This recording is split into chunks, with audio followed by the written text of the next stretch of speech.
আচ্ছা, আপনারা যে অনেকে বলেন যে বিদেশি ফুটবলারদের ফিটনেস ভালো না, বয়স হয় নাই। বাংলাদেশের কোন প্লেয়ারদের ফিটনেস ভালো আছে দেখেন তো। এই যে আজকে বাংলাদেশ ফুটবল নিয়ে যে মানুষের স্বপ্ন, এটা হামজা, ফাহমিদুল, সৌমিত সোম, জামাল ভুঁইয়া তাদের জন্য, দেশি ফুটবলারদের জন্য কিন্তু না। বিদেশি ফুটবলারদের নাকি ফিটনেস ভালো না। কি রে ভাই, মাথা পুরা নষ্ট। এই কথাগুলো কারা বলতেছে?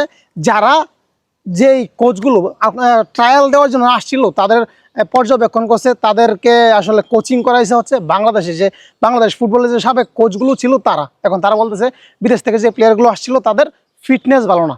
আচ্ছা, আমি একটা উদাহরণ দিই। বিদেশ থেকে যে প্লেয়ারগুলো আসছিল, প্রবাসী ফুটবলারগুলো ট্রায়াল দেওয়ার জন্য, তাদের সঙ্গে যদি বাংলাদেশ ন্যাশনাল টিমের মূল যে টিমটা আছে, এখান থেকে হামজা, সমিদ্রে যদি বাদ রাখি, ফাহমিদুলকে বাদ রেখে যদি এই বাংলাদেশের যে মূল টিম আছে, এই টিমের সাথে যদি বিদেশি ফুটবলার ওখান থেকে যদি 11 জন প্লেয়ার নিয়ে যদি আমি মাঠে নামাই, আপনারা একটু বলেন তো কারা জিতবে? বাংলাদেশ জিতবে নাকি প্রবাসী ফুটবলাররা জিতবে? আমি তো 100% ভাবে বলতে পারি যে বাংলাদেশে যে টিমটা আছে, এই টিম হামজা, সমিত, ফাহমিদুলকে ছাড়া যদি আমি নামাই, প্রবাসী যে ফুটবলারগুলো আসছিল ট্রায়াল দেওয়ার জন্য, তাদের সঙ্গে এই বাংলাদেশ 100% হারবে। আমার মনে হয় আপনাদের মূল্যবান মতামত আপনারা কমেন্টস বক্সে জানাবেন।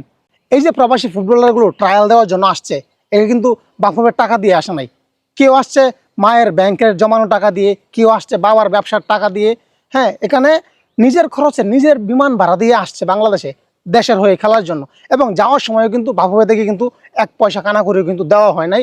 আপনারা যদি আমার কথা বিশ্বাস না করেন, ভালো ভালো সোশ্যাল মিডিয়া যারা ক্রীড়া সাংবাদিক আছে, ক্রিকেট নিউজ চ্যানেল আছে, সেই সব চ্যানেলে আপনারা দেখবেন এটা 100% সত্য কথা। তারা নিজের টাকা দিয়ে বাংলাদেশে আসছে ট্রায়াল দেওয়ার জন্য, এবং গেছেও কিন্তু নিজের পকেটের টাকা দিয়ে। এখন বলতেছে যে ফিটনেস ভালো না, এই সেই।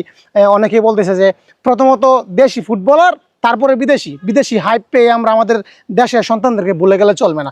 আপনারা যদি দেশের সন্তানদেরকে ভুলে যদি না যেতে চান, আপনাদের পরিকল্পনা যদি এটা থাকে যে দেশের ফুটবলারকে দিয়ে খেলাবেন, তাহলে বিদেশ থেকে কেন 50-52 জন প্লেয়ার কেন আপনারা আনছেন ট্রায়াল করানোর জন্য, ট্রায়াল দেওয়ার জন্য? আপনারা যদি ভেবেই থাকেন আগে থেকে বাংলাদেশের দেশি ফুটবলারদের সঙ্গে খেলাবেন। আচ্ছা, আপনারা যে অনেকেই বলেন যে বিদেশি ফুটবলারদের ফিটনেস ভালো না, বয়স হয় নাই। বাংলাদেশের কোন প্লেয়ারদের ফিটনেস ভালো আছে দেখেন তো। এই যে আজকে বাংলাদেশ ফুটবল নিয়ে যে মানুষের স্বপ্ন, এটা হামজা, ফাহমিদুল, সৌমিত সোম, জামাল ভুঁইয়া তাদের জন্য, দেশি ফুটবলারদের জন্য কিন্তু না।